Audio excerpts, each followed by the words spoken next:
We'll have Nicole Kente on sport a little bit later for you. First, a lead story where at least 4 people have died in a fiery crash on the N12 near Emalahleni in Mpumalanga. There was a pile-up involving multiple vehicles and 3 trucks, I understand.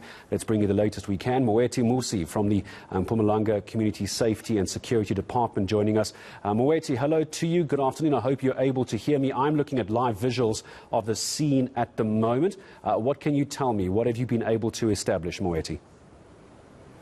Yes, good afternoon to you, Gareth, and the eNCA listeners. What we have established so far is that earlier in the morning, around 7 o'clock, there was a very dense fog at Emalahleni between Witbank and Ochis on the N12. At that time, there were several vehicles on the road. At least, for all we know so far, is that there were about 12 vehicles that were involved. Most of the collisions that occurred there were head-rear collisions, that is, vehicles hitting each other from the back. And then as a result, some of those vehicles, they caught fire. They include 2 LDVs and then 2 sedans. And then there were 4 people who were in the sedan who were bent beyond recognition. And there were other 4 more people who were injured. Their injuries, 2 of them were slightly injured, while 2 were seriously injured. They were subsequently rushed to the hospital. Our law enforcement officers, working very closely with the emergency personnel, those who responded first to the scene, they went to the scene, but it was very difficult. Some of the roads affected as a result of that dense fog were the R55 and R547, among others. But then in the next few minutes or so, the road will surely be opened. We appreciate the level of patience that has been shown by some of the motorists there, and the quickness of responding to that scene by our law enforcement officers and the emergency personnel. The situation could have been worse. Yeah, it certainly could have been worse, Moeti. We're also looking at those visuals of a tow truck now coming across the middle island, what looks like trying to pull the shell. There it is. Thank you, team. Trying to pull that cabin away of that truck, which has been blocking the road. The trailer just behind that as well. Moeti, any idea yet that weather have to play a part in this? Was it high-speed driving? Was it irresponsible driving? Were the roads wet? What do we know about the outside extraneous conditions? Well, there was a dense fog on that road earlier in the morning.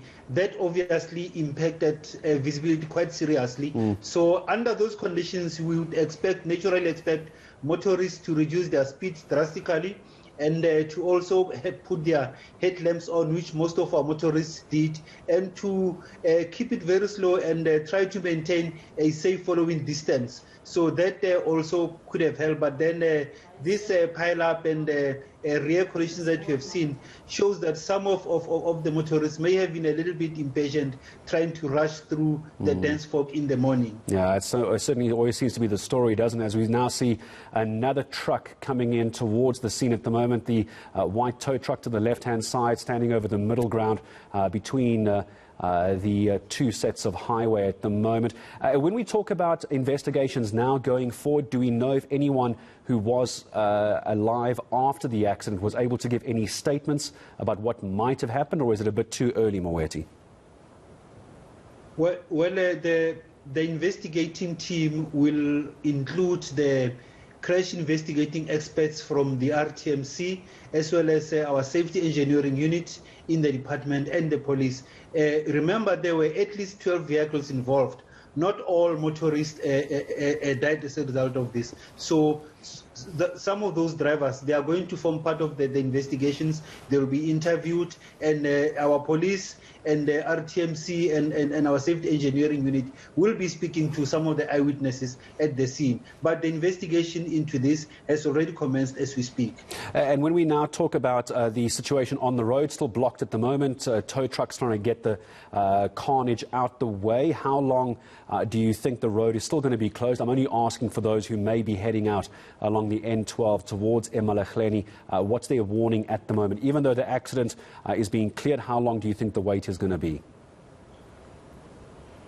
We are looking at about the next 45 minutes or so. As you can see with those visuals provided, our emergency personnel, including from the municipality, they've been hard at work to try and clear the scene. We expect the road to be fairly back to normal. The first thing that they're going to do, they will open it, the one way which will serve as a stop and go, and then in the next 45 minutes, the road should be cleared.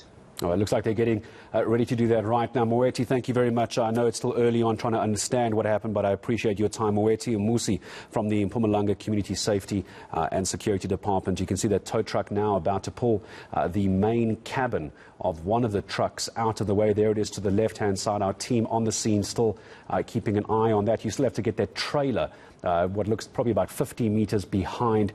Not sure if that was part of the same truck carriage or if that was one of the other trucks, but that's also still lying in the road. To the right-hand side, you can see that gentleman just putting his foot on what I'm not sure might be the leftovers of a vehicle burnt out. So Moeti saying about 45 minutes to the road, possibly open.